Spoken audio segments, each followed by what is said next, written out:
Starting the kinetics unit, and so we need to know what it is. Kinetics involves a couple of things. The speed of the chemical reaction, and that's called the reaction rate. And the other thing is the way the reaction occurs, how it's going to happen, and that's our reaction mechanism.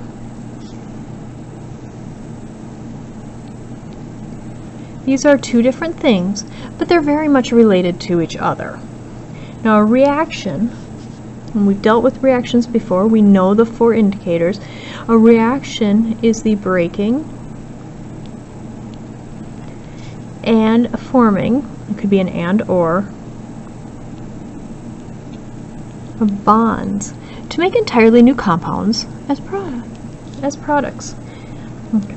So that's what a reaction is. That's what we're actually doing. We've been writing the reactions all year long. We're going to take a look at them a little more in depth.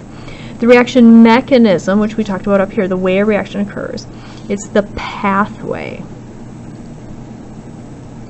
the reaction takes. It's a series of steps that leads from the reactant to the product. Now, when you come to school, you start at your house, you end at school. Can you go multiple different ways to get there? Usually, yes. Those are the different pathways you could take to get to school. Now, this is the same thing. There's a pathway, a series of steps, or a series of roads that lead from the reactant to the product.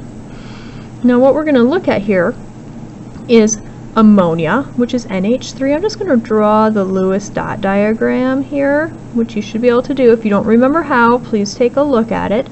NH3, and we're going to have a react it with an oxygen, which has a double bond, and it's going to yield 4 NO and 6 waters. This is a net reaction. It's the overall reaction from beginning and end. We don't show all those middle parts. Reactions occur as many steps, and these steps are called, they're referred to as intermediate.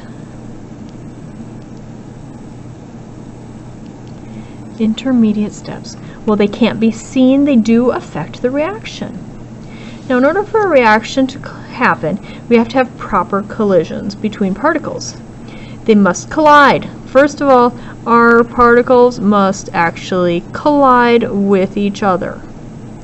They must occur with enough energy to react. So if they just sort of hit each other, it's not going to be enough. They must be oriented properly, which we're going to talk about more when we do collision theory.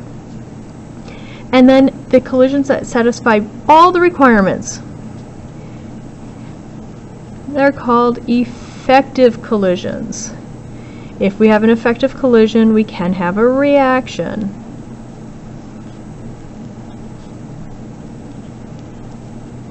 Okay, so a mechanism is like taking different roads to the same place. Depending on which road you take, takes different amounts of time, different amounts of energy to reach your destination.